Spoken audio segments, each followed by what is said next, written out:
Miroslav je polovník, v srdci šumilý les. Z brokovnice prach si čistí, keď príde z hory dnes. Zajac beží, srna skáče, Miro kývne, maj sa čau. Na hlave mu klobúk krivý, no v očiach mu svitá žiar. Hej, hej, v Miklušovciach domček má, Monika ho stráži, kým spí v hore sám. Malá Eliška už kričí, tatko, kedy pôjdeme k srnám.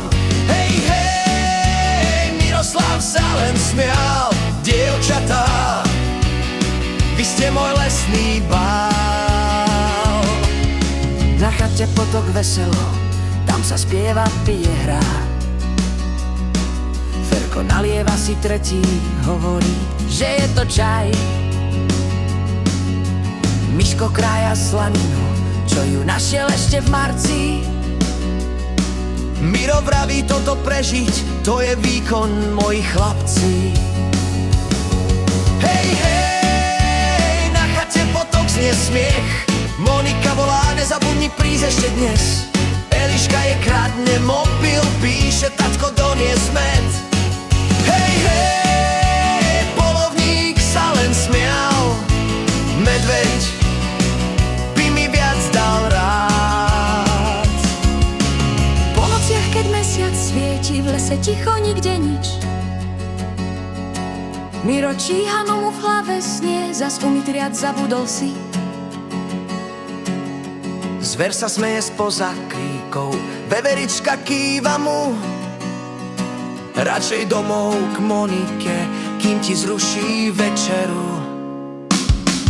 Hej, hej, doma čaká teplý čaj, Monika sa pýta, zase nič si nestrieľal. Eliška sa smeje, vraví, tatko, ty si mäkký jak plišák. Hej, hej, Miroslav len kývne, aspoň v dome vládne mier. Miroslav je polovník, loví v lese aj doma. V jednom hľadá srnky, v druhom ženské slová. A keď zaspí malá Eliška, Monika mu ticho vraví, zajtra môžeš ísť zaschytať, len nie cez celý deň, ty blázon!